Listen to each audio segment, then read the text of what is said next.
And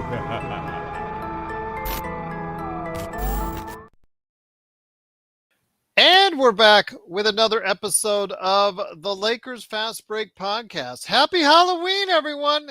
How you doing? Hopefully it's been a safe and happy Halloween. Thanks for joining us, everyone. It is, of course, the Lakers Fast Break. Truly appreciate you watching and listening. Go ahead and check us out each and every time right here, wherever you get your podcast. Plus also as well, of course, YouTube.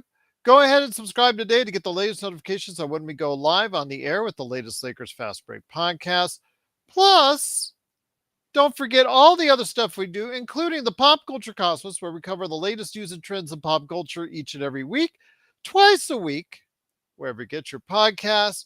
Of course, Inside Sports Fantasy Football. I'm taping another show, hopefully with the guys in tow for week 9 in the NFL.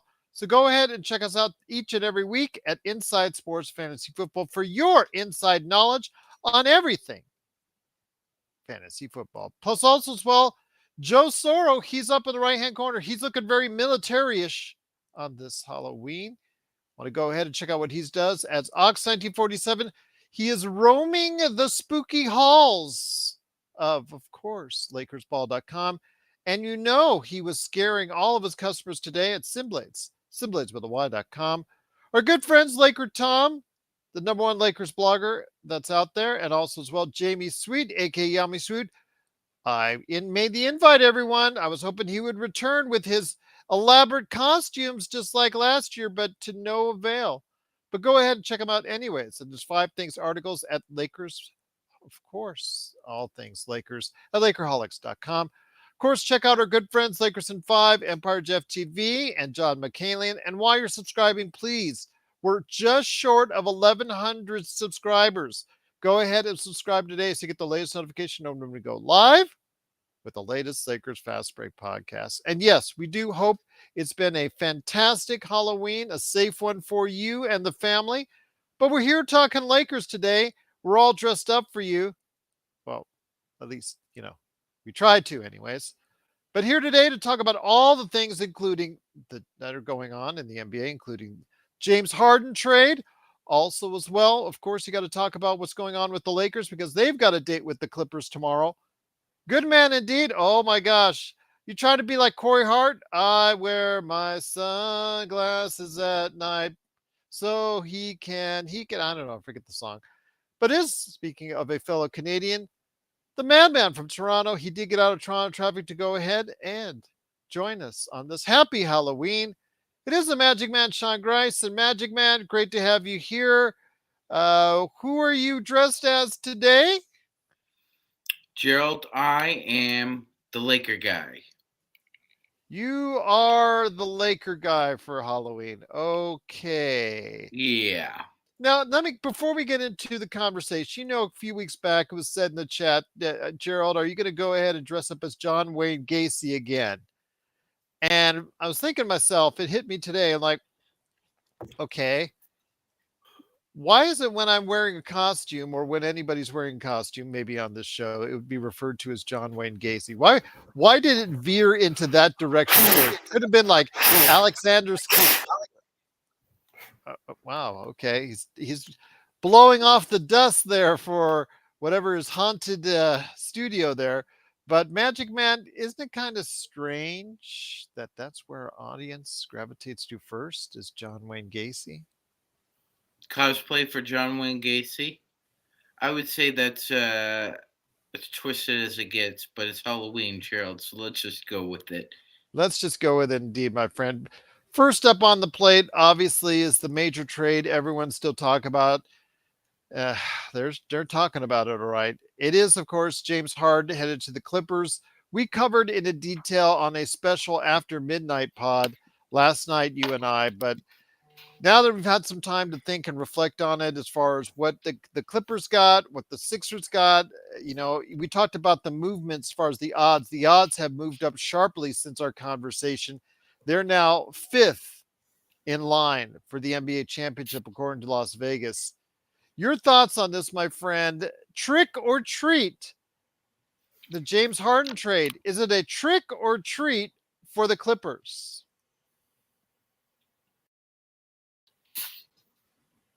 Magic Man. Ah, yes, that's directed at me. Yes. It was a trick, Yes. and I I think double. It's actually a double trick, Gerald. I don't think anybody gets a treat out of this deal, other than Tyrese Maxey. Um, we discussed it in depth earlier this morning, and it's a double trick. I mean, somehow the ne'er do wells of LA were able to somehow keep Norman Powell and Terrence Mann. Didn't have to sacrifice either one of them. And as Gerald has said, gave up a bunch of junk that just cost a lot Mhm. for a bunch of other parts that equally costs the about around the same. It's kind of a sum zero trade, if you ask me, Gerald, in the long run. Yeah, they're they're likely to suffer a bit offensively at the start. They'll probably win their fair share of regular season games, but in the playoffs, it's going to be the same old story with them. They'll have an injury or two that they, even with this move, they won't be able to uh, to cover it up. Like they'll just bleed out again. Also here today, good man indeed. You got to go ahead and check him out whenever he's part of Oxnard 247 at, of course, LakersBall.com. And of course, his company, if you need a new lawn transformed into something much more magical, Halloween like magic, of course, for your lawn, of course, than it is today. Go ahead and check it out today at Simblades, Simblades with a Y.com. It is Joe Soro. And Joe, you didn't get a chance to weigh in very much publicly on the chat in regards to the James Harden trade. So, did the Clippers get a pile of rubbish, a bag of rocks, or did they get an actual treat that will help them move up in the Western Conference standings? Do you want the technical response or the layman's turn response? Because there's some The people out typical there. Joe response will do The some typical just fine. response. Okay. The trade it will do nothing for the Clippers, as it won't do nothing. It will do nothing for James Harden, except fulfill a spoiled brat his wishes. Okay. Yeah. I mean, So I don't see how fourth time is a charm in this situation. He is a child who got what he wanted again because the NBA is weak. Daryl Morey is weak. The Clippers are enabling sacks of crap.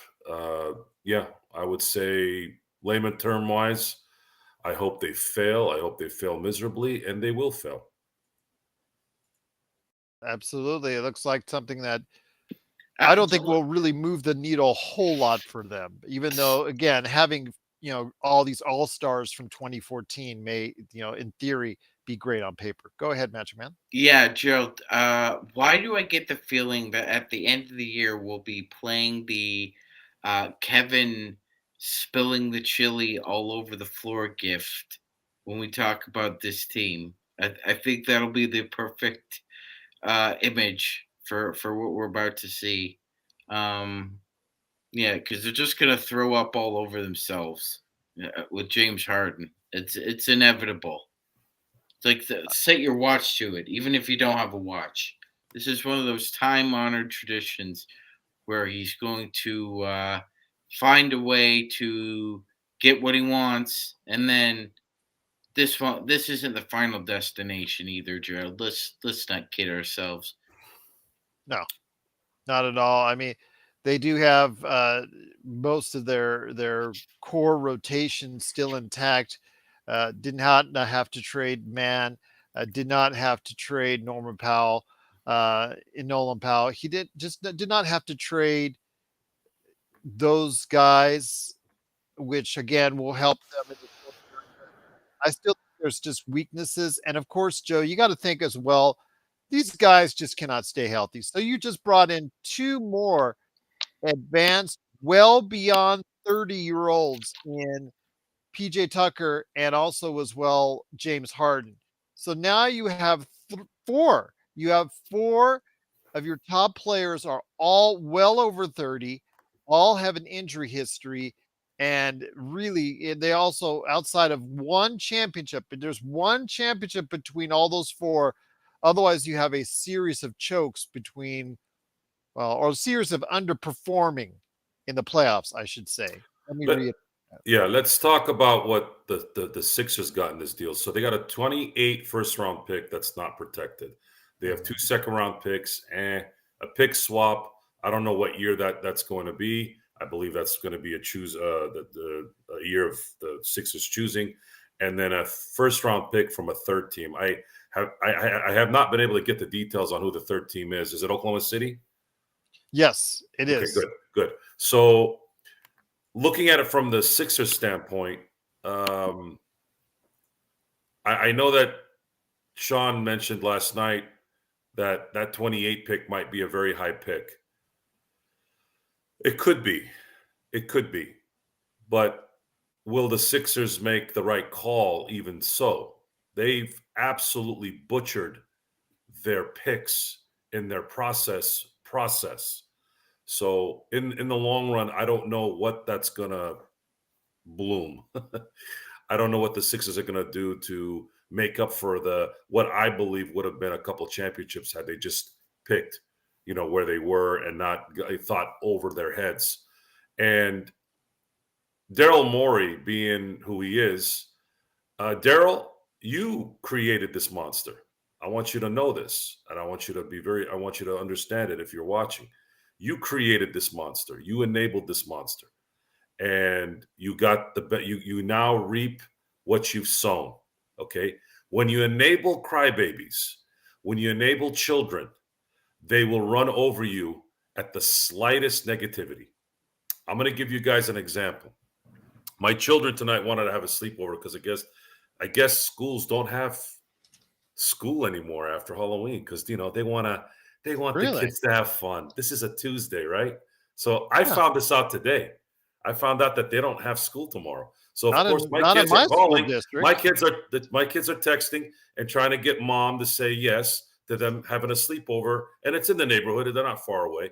And I'm sitting there going, one of my kids barely gets up in the morning before she's almost late to every damn class or the I know beginning of that feeling class. well. And then now you want to do a little sleepover on a Tuesday where you got to get back on Wednesday coherently doing what you need to do. And then you got to, what's going to happen Thursday morning? But the second you say no, all of a sudden it's sad faces emojis, right? Of course, they're doing it to mom. They wouldn't do it to me. So now I got to talk through my wife to tell my kids, get your asses over here or let us know to come get you because it's too dark. And then let's go back to normal, weekday stuff. So let's go to Maury and Mr. James Harden. James Harden, and I wish I could say this to his face. It would be absolutely great. You are a petulant child who keeps getting what he wants. And Maury and Adam Silver and the NBA and the owner, Mr. whatever the hell his name is, Uncle Fester, you guys all enable Josh Harris. You guys all enable this, okay? So the second the players start doing stuff like this when it's against you, all of a sudden now you got morals. Now you're telling people, oh, hey, man, well, he's got this, and that. You've got Kawhi Leonard who whined himself out of San Antonio. Is there a better run organization the last 30 years than San Antonio? And that guy got kind of pissy about it, right? You got James Harden, and then you got Paul George, who wilted in the bubble because he couldn't get his freak on. So all those bubble championships, because you also mentioned the bubble championship last night, and I'm just kind of bringing that back from last night because I thought the show was pretty good. I would have loved to have been on it, but I need to sleep. I need to get up in the morning and work out and do all that, human stuff, right? You guys are like bionic or something. At least Sean is. So you're sitting there and you're telling me this thing didn't mean anything. Yet the most well-conditioned athletes, guys that can jump out the building, guys that can dribble through LA traffic and not miss a beat, all this stuff. And what do? You criticize the most mentally strong team in that run to a championship, while everyone else wilted. Miami was the other one. I'm going to give them their flowers as well. Miami wasn't as talented. They ran out of gas at the end. It's just what it is. But they were the other team that played their butts off. That's why they were whooping everybody in the East. So we're at a point here with this Harden thing going to the Clippers. I mean, could it be a better fit? A failure at winning, playing for a team that has failed at winning their entire existence. James Harden has won in life. I will admit that. He will never have to worry about money. His great-great-grandkids, should he have them, won't ever have to worry about them, right? He's won in life. I'm talking basketball. He is a perennial choker, just like the team he just joined. They're a match made in heaven, and I can't wait until spring to watch them fall again and wilt and then find out what kind of other excuse you can pull out of their ass. Breaking news, the Raiders have just fired Josh McDaniels and the GM Ziegler. Yep. Is Bye-bye. Mark Davis going to fire himself? I doubt I'm just kidding. Anyway, yeah. Congrats, by the way, Sean. Yes. That was due for you. It's for your, good. For, That's for your good sanity. news. Yeah. Just sometimes you just got to let it bleed out first and then let it clot. That's what's happening here. Joe's correct. Gerald, we talked about it last night. Like, history always wins, Gerald. The winners write the history books, and the losers don't even get remembered. There never was. And like when it comes to the playoffs, he can talk himself into a blue streak about all his numbers. You know, it was really significant, Gerald. I thought, did you happen to well, we all saw it. Joe posted it in our email chain, that Doc Rivers conversation he had with Dan Patrick about his relationship with Harden. Yes.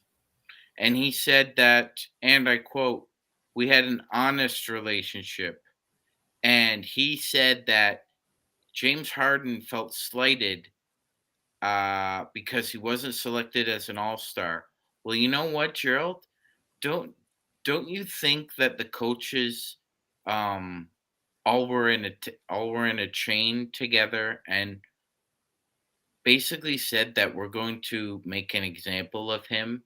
Yeah, he's got all-star level numbers, but his attitude sucks, and we don't think that should be rewarded in the least.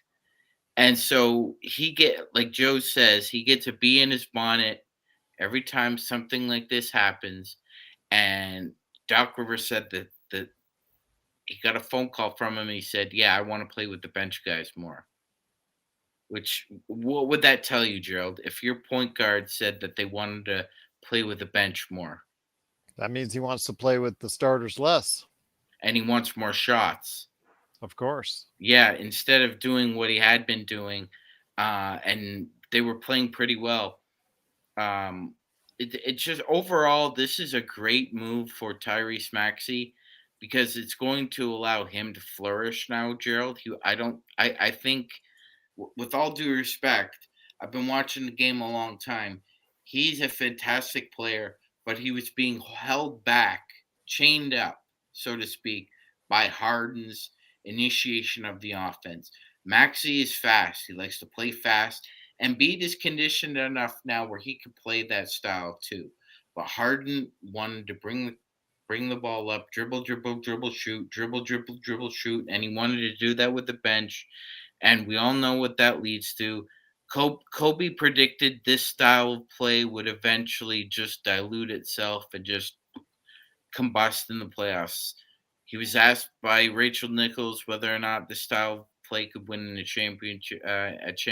He said no. And so now you go ahead, Joe. I find that ironic. You mentioned how Kobe mentioned that this style of play doesn't work. Yet Kobe is known by many media people on how he is a selfish player, and of course the dunces out there that probably don't like the Lakers or don't like the fact that Kobe, because again, everybody's kissing Kobe's ass now, right? They were kissing his ass after he retired because it was easy. He was the greatest thing since sliced bread when he retired, right? And of course, now when he's passed away, but when he was playing, oh, he's hard to play with. Oh, he won't pass the ball. Yet I'm sitting there trying to understand, this is a guy that's won.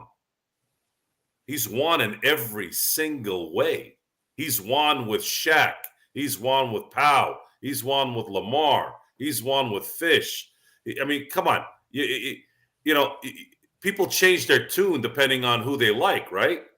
And in the end, this game is about winning. James Harden's going to go to the Hall of Fame.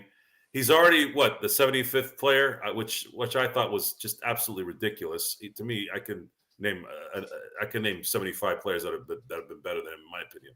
He has one of the most snooze fest. Joe, you know what's hilarious about that is, ironically, now me and Gerald talked about that list. We thought that Damian Lillard might be the one that's excluded out of it next time. If he wins a championship with Giannis, that's cemented. He's going to be a top 100 player, Gerald. I do think that if Harden will not be, you're right, Joe. Harden will not make the list. And again, the fact that we have to talk about this guy still, obviously it's going to get worse now because he's a Clipper and we have to deal with that team. It kind of brings the ire even higher. I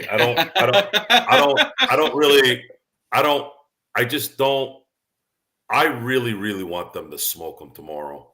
We're so damn due. And they're coming off a back-to-back. We should just smoke these guys, please. I don't want a 2-point win. I want a freaking blowout. You guys are due smoking these guys. Grow some balls, grow some pride, Laker pride, and take these guys out on their home floor for tomorrow. That's all I ask. And as far as a conclusion to this subject, I don't see any evidence of any leaders putting their foot down against these children. It's kind of like the microcosm of current society in certain cities where people just let people steal stuff because I guess if employees stop people from grand larceny or just smash and dash, they get fired. Never really understood that. Cops aren't even able to do anything. And it's funny because you'll see the statistics where crime is down. Crime is not down. Crime is down according to arrests because cops are not allowed to arrest anybody. See, that's where the manipulation is. And this is like the small part of that. It's a small part of the manipulation of these players who are getting paid $50 and $60 million. They don't get what they want. All of a sudden you start hearing the hot words of, oh, you're trying to hold me back. You're making $60 million. You're being held back. You don't get one little thing your way, and all of a sudden you're doing this. You know, it's interesting. Doc Rivers. I've told you guys that since Kobe's passing, I have a hard time dissing Doc Rivers. It's impossible for me to diss him because I have so much respect for him, even in his failed coaching stints. But then I started thinking about it. Look at the teams that Doc Rivers has coached. He coached, and he didn't do a bad job in Orlando. He had Tracy McGrady, but we all know what Tracy's record was when it mattered, right? Then he, coached the Celtics, won a championship, but kind of ran into a little bit of a wall there because Ray Allen and Rondo and KG had this thing going on over there, right? Then he goes to the Clippers and he had to deal with Blake Griffin and DeAndre Jordan not really clicking with CP3 when it mattered. And then he goes to Philly and he's got this problem. I just feel like everywhere he goes, he's got one of these guys that's not really focused on winning. Even Embiid, I'm not buying into Embiid giving a crap about winning. He cares about his own stats. It's very obvious. He wants to win now, but does he? Did he care? I mean, win a championship. That's what you're supposed to be doing. You're supposed to be thinking about that instead of having swan songs about winning an MVP in some building. Like what were we watching last year when he won the MVP? Everybody's sitting in chairs yapping about how he won that. Who cares? You think Philly fans care about an MVP? You know, Daryl Morey does. Daryl Morey cares about scoring titles and MVPs, right? That's what he did for James Harden. You reap what you sow. You raise trash, you get trash. And that's what you raised, Morey.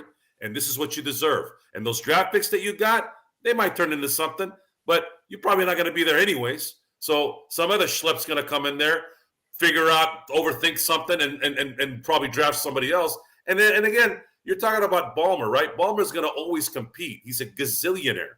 He'll find a way to keep winning in some way. So that 28th pick that's unprotected might be like a 9th pick overall. We've seen how many busts in the late single digits. I mean, we have 2 of them on our team. I wouldn't say busts, but you know what I mean.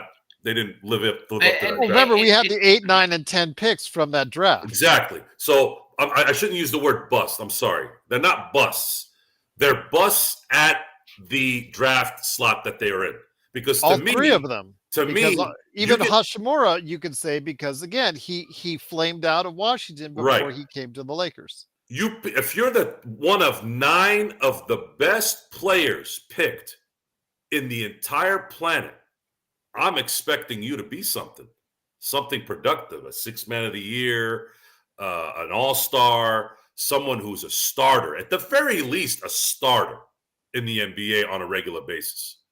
And if you're not that, you know, you are what you are. And that's what these draft picks do. If you want to use them for leverage like OKC, see, at the end of the day, OKC is not going to amount to anything either unless Chet Holmgren comes about. If Shea continues to get better, they obviously have a good core there. But we all know that no one's going to Oklahoma City as a free agent, right? Yeah, but if you use all those hundreds of picks what are those? They got, okay, so I think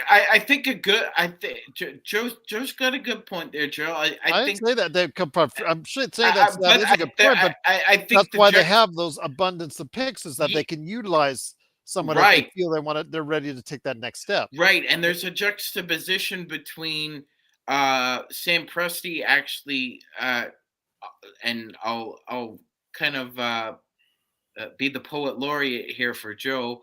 At the end of the day, whatever they get for Embiid, the process turned out to be just a bunch of magic beans. That's all they were. Presti, on the other hand, actually turns those seeds and they bloom, and maybe not necessarily in his environment, but they have overall. I mean, this is a man who he's drafted 3 MVPs. He's drafted a 6th man of the year. He's drafted 3 Hall of Famers. Can Morey say that? No. Morey's claims are Rocco, Gerald, Robert Covington, and Daniel House. Those are the kind of names that Morey can put his swatch to. Well, let me just ask this: how many zeros are in a gazillion? If Steve Ballmer is a gazillionaire, is that 12? I don't think is gazillion an actual number. No, it's not. It's not. I'm just kidding. Once again, it is the Lakers Fast Break. It is Joe Soro, guy. He's ready for action, everyone. He's dressed up and ready for action. Actually, Cool Bro thought he was a Call of Duty player. There you go. You can go ahead and say you're a Call of Duty player today. Magic Man is a super Lakers fan, and myself, no, I'm not John Wayne Gacy. I'm just a clown today. But you're just a bozo. No, yeah. Be that as it may. God Laker Tom right here beside me right here at the Lakers Fast Break. Thanks so much again for watching and listening. Truly appreciate it. We were talking about the James Harden trade. Is that really going to move the needle enough for the Clippers? I don't think so either. I just think there's so many still things that they have to fix. Their defense is still questionable. I mean, also their age, injury status. Will these guys all stay together and stay healthy? You know, by the time the playoffs come around, I have my doubts as well. I mean, people talk about LeBron and AD, Magic Man. Now you've got Harden, Westbrook, Kawhi, and PG. All of these guys, especially the two players that the stars that they've trying to build around all have major injury issues, even more so than what we're seeing with the Lakers. Yeah, absolutely, Gerald. And not only do they spend more time in the mash unit, they also have more card carrying AARP members than we do now. Um, I mean, this is even. I think it might be even older. Well, I don't think it's older, but it's close to that Lakers team 2 years ago, the senior citizen squad Yeah, from 2 years ago. it's very close. It's very close. If they somehow, I think if they had uh, been able to keep Batum and out routed, man, I think that might have done it, Gerald. Yeah. They probably would be the. But again, yeah, Gerald. There's kind of a ripple effect here. The the offense is going to be poor to start with.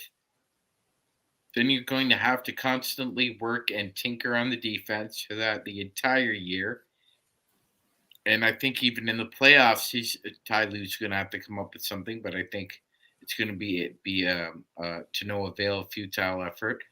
And not to mention that you still have depth issues, and uh, I guess they can be a little active on the buyout market, Gerald, but I think this might be the last year for it because Oh yeah. they're Once they go likely in that, go- yeah, they're likely going second to tax have to. apron, That's it. They're likely going to have to extend Harden, and that's it. They can't really. unless they all go. Remember though, at least two of them of this four are, in fact, three of the four are free agents in the Right. summer, so they can all go elsewhere.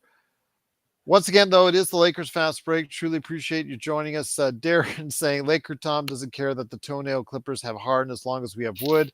If you mix the two together, what a player it would be. And he's laughing quite a bit. Joe, though, let's get into the game tomorrow against the Clippers. Set that up. One of the causes for concern has been on the perimeter with Austin Reeves. You were very poignant in your comments yesterday in regards to Austin Reeves, the concern that you have.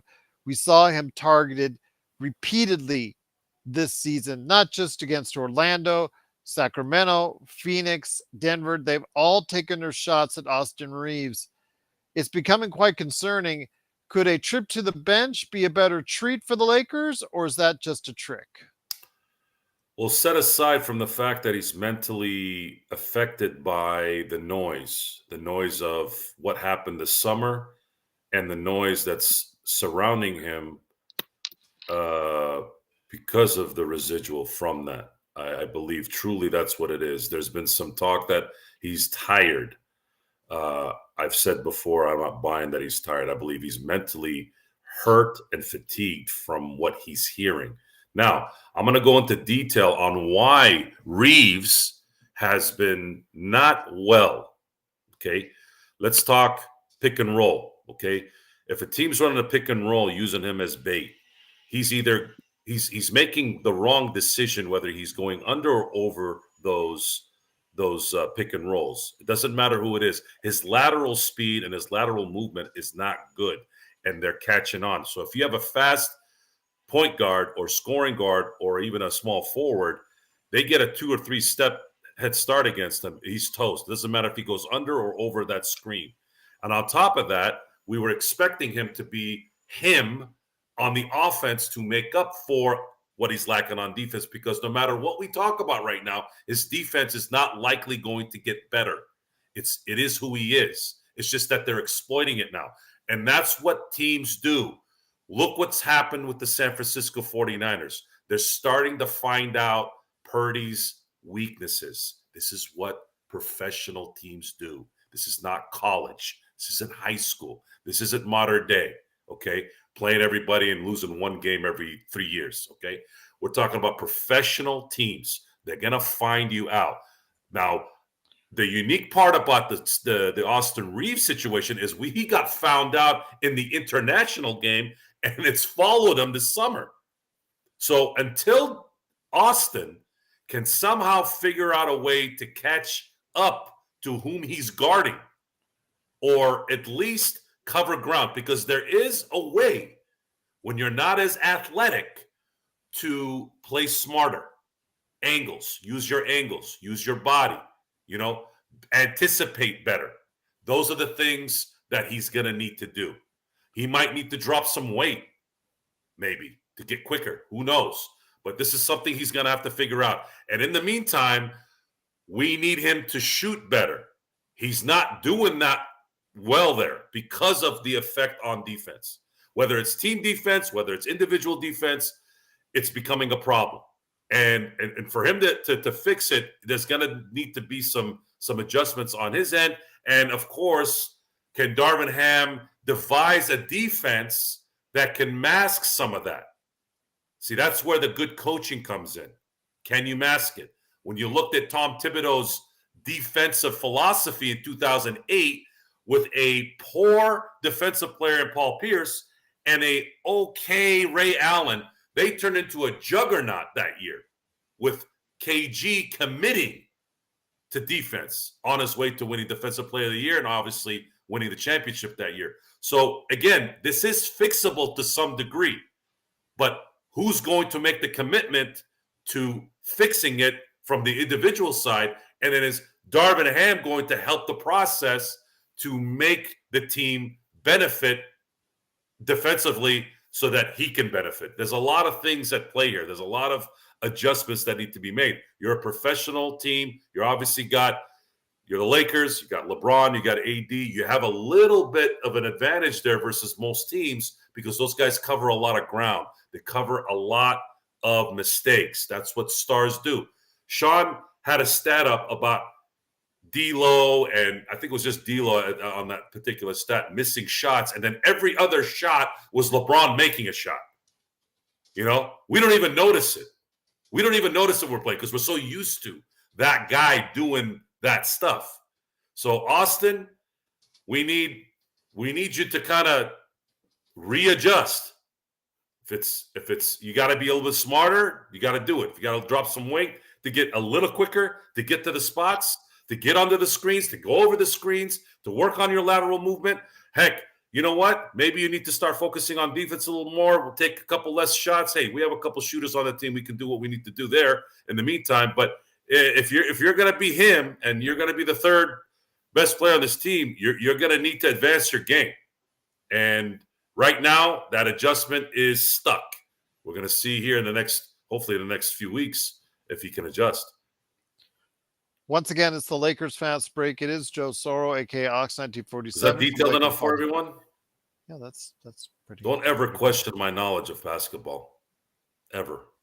Well, I will bury you. That some have. I will bury any of you. I know this stuff in my sleep. Okay. Well, if you still want to go ahead, it wouldn't be like Kill Bill. It wouldn't be like Kill Bill where there's a weak point in that. If you think I'm trying to be Billy Badass right now, you're already wrong. This is not about me being a badass. Who's Billy Badass? Okay. I am who I am. I know this damn game. Maybe I that's know his costume. what's going on. Okay. Don't ever question what I'm saying. We are entertaining people who want to know the basics. They're not here for an encyclopedia lesson. They want to know why Austin sucks. Simple. They don't want to think too much. People come watch the show. They've been working all day. They're dealing with home life. They don't want to hear words like reticent and eloquent. They want to hear, damn it, he's not getting to the spots to stop his man. And he's not making shots. Guess what in the NBA? There's really one thing that matters in the NBA, making a basket. So all those people who talk about defense and talking about attitude and talking about this, you could be the biggest schmuck on that team. But if you're making baskets, everybody forgets your schmuckness. But Joe, you said when it comes to you're just saying that they stink. You're not going into detail on why these players stink. That's what we're told. That's what the emails come into Lakers Fast Break at Yahoo.com. I know. Well, hopefully I made it a little bit more clear tonight. Or you always made it clear. You always specifically went into details. Just sometimes there's an issue with interpretation and comprehension. There's an issue with interpretation in general in life.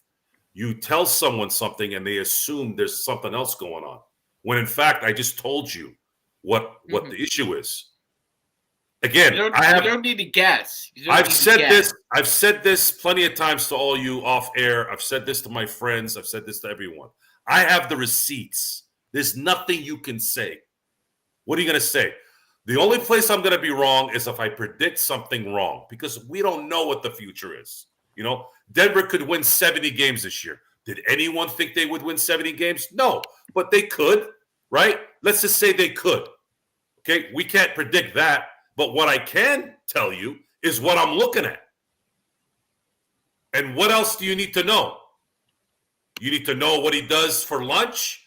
I don't give a crap about what he does for lunch. We need him to perform. And that's something that's important. It needs to be said.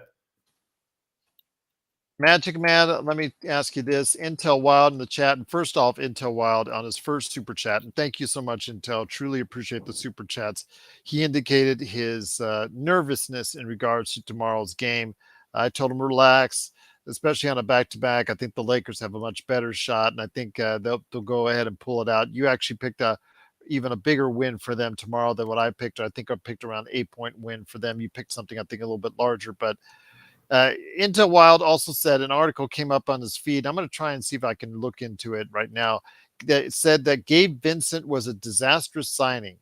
Your thoughts? He's a streaky player to start off with. Intel Wild, I mean, that's who he is. Streaky shooter is him. He'll probably go on a hot streak for a week where he can't miss a thing and then be on a streak like this where he misses everything. It's what you get as far as everything else with it, with his defense. Is that good enough for you? And the playmaking, so far the assist to turnover ratio, I think is the best on the team. Is that right, It, Magic? yeah, it is, Gerald. And not only that, it's one of the best in the league. It's he has a 12-2 assist to turnover ratio. That's 6-1. That's very elite. Pretty good. It's considered, 2.75, 2.8. 3 is considered very good, and then you have the Chris Pauls and the Steve Nashes who could Lake get up Show to Life four point one. was the article that did it, just to give you an idea. Sorry about that. Yeah, no, not at all.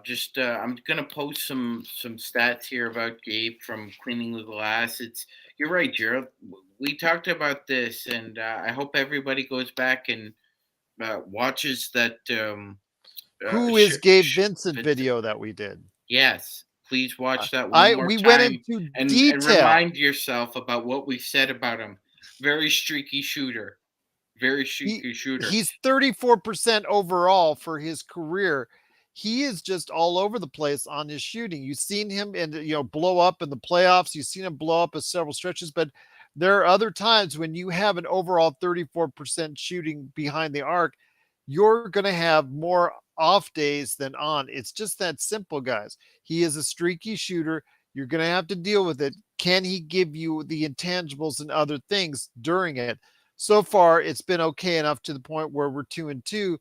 The playmaking, maybe that's something that, again, people want more of, or maybe the fact that they would like to see him more in transition or get the ball more in transition. Gerald, Okay, he's I'll give you tried. that. But again, I'll in Gabe's defense. He's tried to turn it up in Mhm. fast break opportunities, but for some reason, either it's LeBron or Darvin Ham tell him to rein it in, and he just starts half stepping it, Gerald, and in those primary break opportunities. And I think you're right. We could get a lot more opportunities if we did that. Another thing to note: if everybody likes his playmaking so much, then he should get the ball more because he has that 92% assist to usage rate. That means 92% of the time that Gabe Vincent has had the ball, it's been rewarded in an assist by a Laker. So that is also very good. So he takes care of the ball. He's a streaky shooter, and he's got a defensive rating right now of 111, Gerald. Okay. It's been Okay. okay so far. It hasn't been disastrous. I would say that's really you're really being exaggerating there uh by calling it disastrous. Especially after a return of only 4 games. I mean, these guys have had less than 120, 130 possessions together, and you're already to make up your minds that it's been a disaster. Yeah, I mean, Jake Reed wrote that. I don't know. I think that he Yeah. needs to, uh, not jump the gun. Although, again, we've been accused of that as well when it regards to D'Angelo Russell and Austin Reeves. We've already been accused of that so far this season, Joe. So when it comes to your thoughts on Gabe Vincent, again, he's a guy coming off the bench. He's giving you, spot minutes. He's giving you, minutes sometimes in the clutch ahead of Austin Reeves because Austin Reeves is struggling so bad. Is he giving you what you need from the offensive end? No, but he is giving you some of the playmaking that you need. Plus, also as well, he is staying in front of enough, defensively to go ahead and help out the team so far. Again, it's not been perfect by any stretch of the imagination, but it's not been a disastrous signing yet. No, no, disastrous not yet. We still have some time for that, but there is issues with the offense. The spacing hasn't been good the first 4 games. Agreed.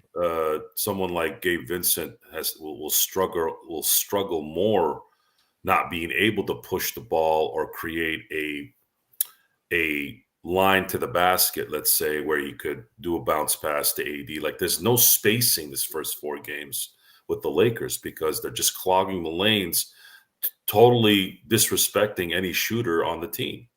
They don't have any they don't have any worry about Gabe Vincent hitting shots or Austin Reeves or even D'Angelo. D'Angelo had a great game this last game, but they were still giving him the shots because they're just assuming that you're going to get cold at some point. So the thing that's going against Gabe Vincent is there are going to be teams that are going to look, we're just going to make sure we close the lane for LeBron and AD, and we'll just let Gabe and D'Lo kill us. If they beat us, they beat us. They could even have that philosophy in the playoffs. Hey, if we lose a game because of Gabe or D'Lo, they ain't going to do the same thing 2 games in a row. They ain't going to do the same thing 3 games in a row. We'll win those games. LeBron and AD will have to kill themselves for 48 minutes, and we'll win the game. So this is something that either Darvin Ham has to figure out how to open the lanes, open the passing lanes, because there's no passing lanes either. There's no space to do anything. A simple bounce pass. How many alley-oops have we gotten in the first 4 games? Like 2?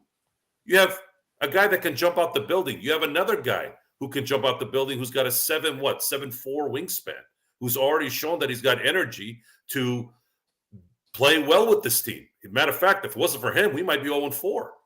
So the philosophy at this point, or the rhetoric that needs to be told to Austin Reeves, D'Angelo, Vincent, Taurean Prince is if you guys don't consistently make your shots, we are not going to get out of this rut.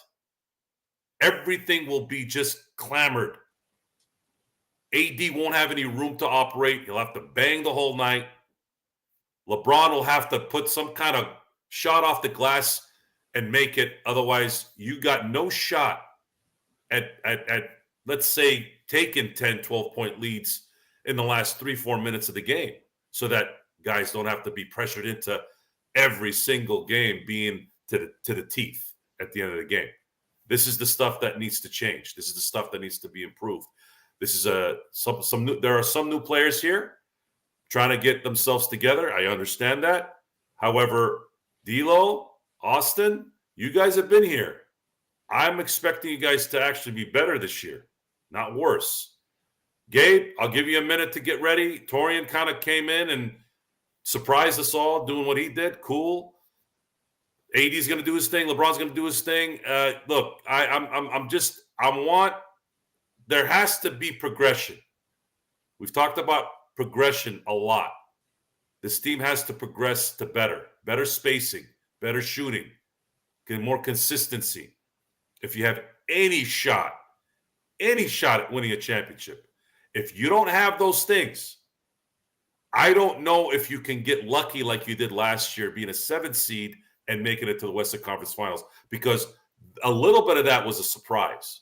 And you know the NBA, we just talked about it. They'll adjust.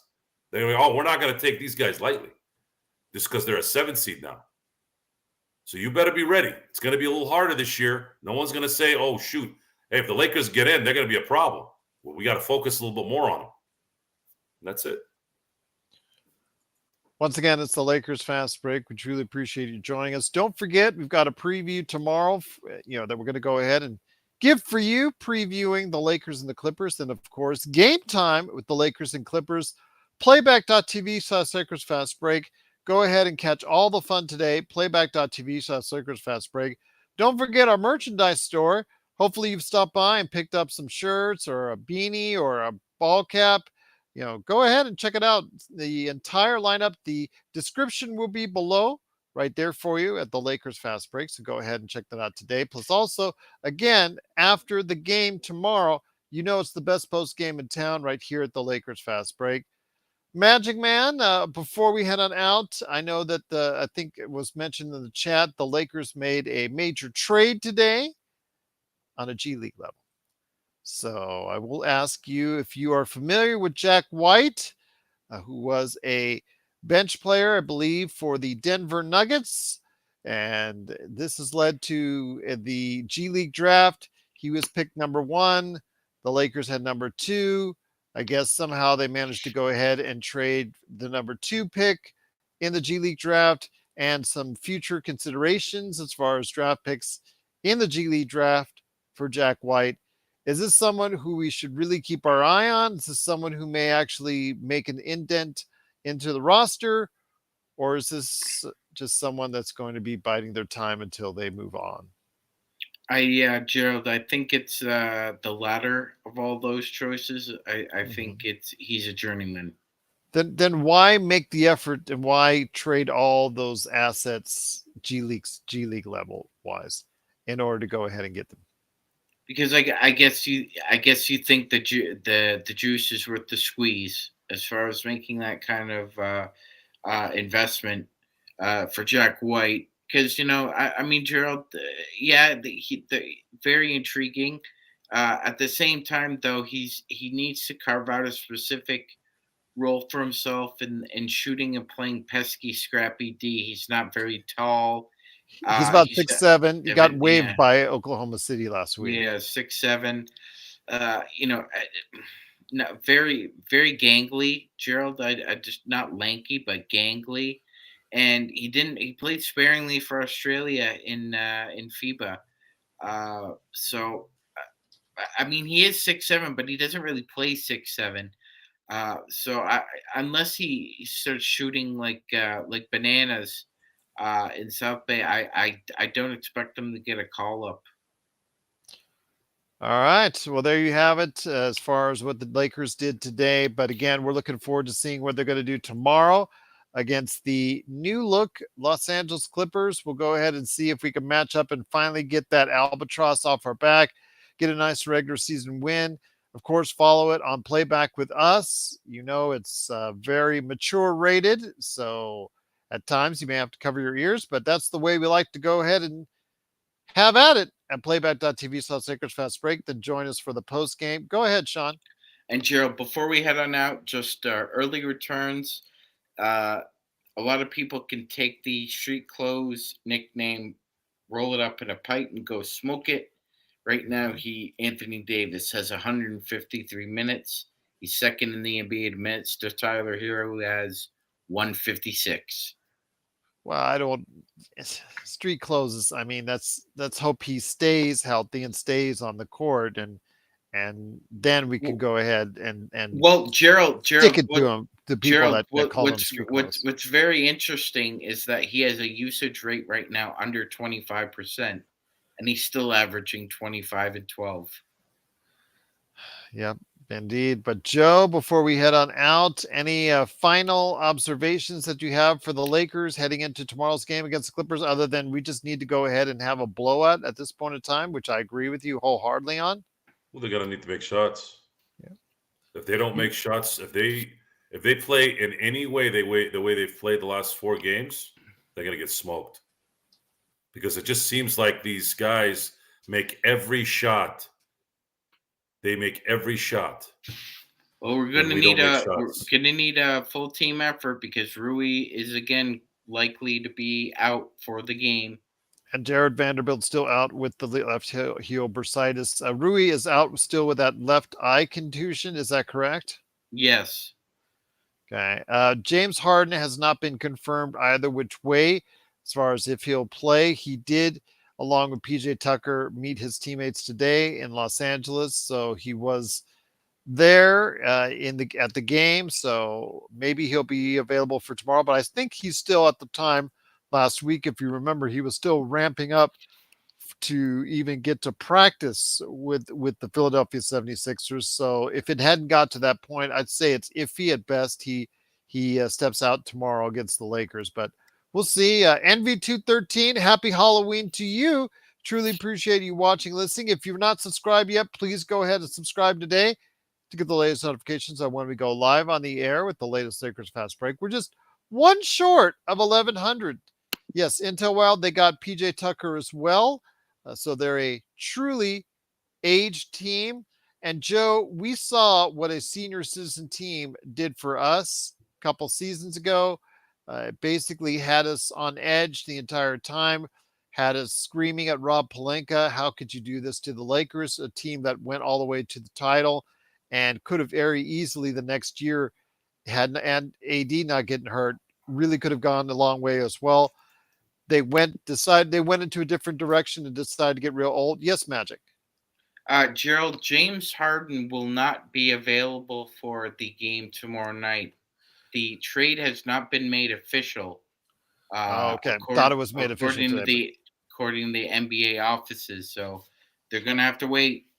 still have to do all the health and physicals on that. So okay, it looks like it's going to be they I think they have 4 days off in between after the Lakers game tomorrow, so they'll have plenty of time to acclimate him on that. But let me hear your thoughts on that, my friend, as far as what we're seeing with the Lakers.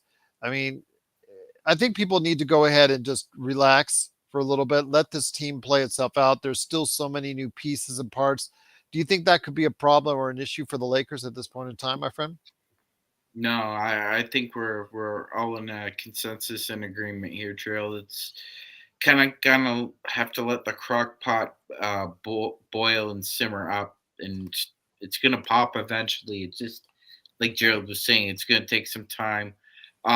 First things first, make life easier on yourself. This team tonight played a played a terrible first half. All three of their big guns shot terribly. They got a good second half from PG and Russell. Kawhi had probably one of his worst games in the last couple of years. So make life easier on yourself and try and run them out of gas in that first quarter drill. I think it'll go a long way. This is still an older team, and they're coming off a back to back. We saw what Orlando tried to do with us on a back to back. We should get it as good as we give it tomorrow night because they're going to be tired.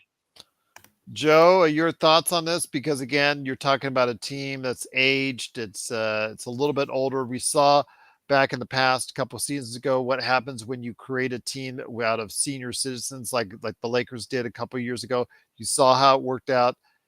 Obviously, it didn't. Your thoughts on creating a team that's so advanced in age, like we're seeing with the Clippers?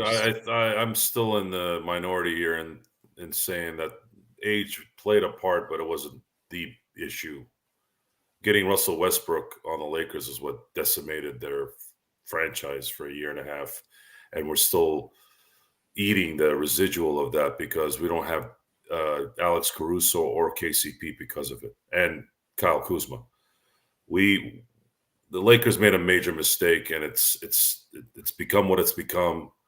Uh, Hindsight 2020, they should have just listened to AD after 2021 and said, let's just run it back.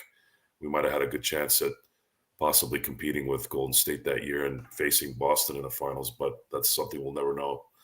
But in the meantime, I don't think age or anything has anything to do with tomorrow night's game. The season's early, so Kawhi's healthy enough to play. Paul George is healthy enough to play. And Ty Lue, unfortunately, might be a better coach than Darvin Ham and seems to coach like Phil Jackson when he plays against the Lakers. So the Lakers have to bust out of this with it's got to be from the desire at this point. Can't just be straight talent. Like Darvin Ham needs to sit these guys down tonight or yesterday or today or tomorrow, whatever, and say, look, we're enough of this already. Can we start pounding these guys into the ground? Grow some nuts. Let's do this. So if they come out lackadaisical and they're down, because it always seems like every time they play them, they're down 20-4 against the Clippers. That needs to stop. It needs to stop. Beat these guys tomorrow. It's that simple. I'm not going to go into a diatribe on how and what. You know what the hell you have to do. Play good offense, play good defense for 48 minutes. Hopefully you don't have to play LeBron more than 32 minutes and win the damn game. We'll see what happens. Go ahead. I'm all right. No, I'm all right. I'm all right. I'm all right. Are you sure? Yeah. All right. You know what? Be the long dong Lakers tomorrow. Because you're going up against the ding-a-ling Clippers. Show up with the long dongs and take them out. That's one way to say it. All right, indeed. Eventually, they've been whipping it in our face, Gerald. We need to whip it back theirs. We'll see what happens tomorrow as the Lakers and Clippers face off back-to-back for the Clippers and for the Lakers. Hopefully, it'll be win number 3. We'll be watching it this week. We'll be watching it this Wednesday. We'll be watching it tomorrow night on playback.tv/Lakers Fast Break. Go ahead and join us for all the action, each and every game, right here on playback.tv/Lakers Fast Break. Of course, we got a great preview tomorrow, and of course, the best post game in town, Lakers Fast Break. So for Joe Sorrell, Magic Man Sean Grice, and me, Gerald Glassford, thanks so much for watching, listening. Truly cannot thank you enough for stopping by, especially on a busy day for many people, Halloween. Ooh. What? Oh, wait. What did you say, Laker Tom? What'd you say? Wait, what'd you say? What'd you say?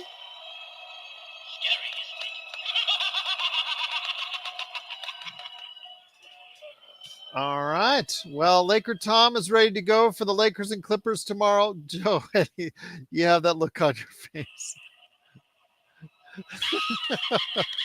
Joe's like in that commercial, and I can't believe it doesn't taste like Ovaltine. Exactly. Joe, any last thoughts before we head on out? Is that Call of Duty or G.I. Joe? No. It's G.I. Joe. He's an American hero. G.I. Joe. Go Cobra? Oh, Yo Joe? As long as it's not the last 2 movies they made. Okay, fair enough. The cartoon, yes. All right. Next year, Sean, can you get more than Corey Hart glasses for the Halloween? All right. Yes. All right. Yes. Yeah, next year. Next year. All right. Fair enough indeed. But thanks so much again for joining us. Appreciate Intel Wild, all the super chats, Darren, PMC, everybody out there, Cool Bro, everybody that was part of our great chat, JE, appreciate as well. Everybody that was part of the best Lakers chat room that's out there. We truly appreciate it. And hopefully you've had a happy and safe Halloween. So join us for tomorrow for the pregame, playback.tv/Lakers Fast Break, and the best post game in town right here at the Lakers Fast Break podcast.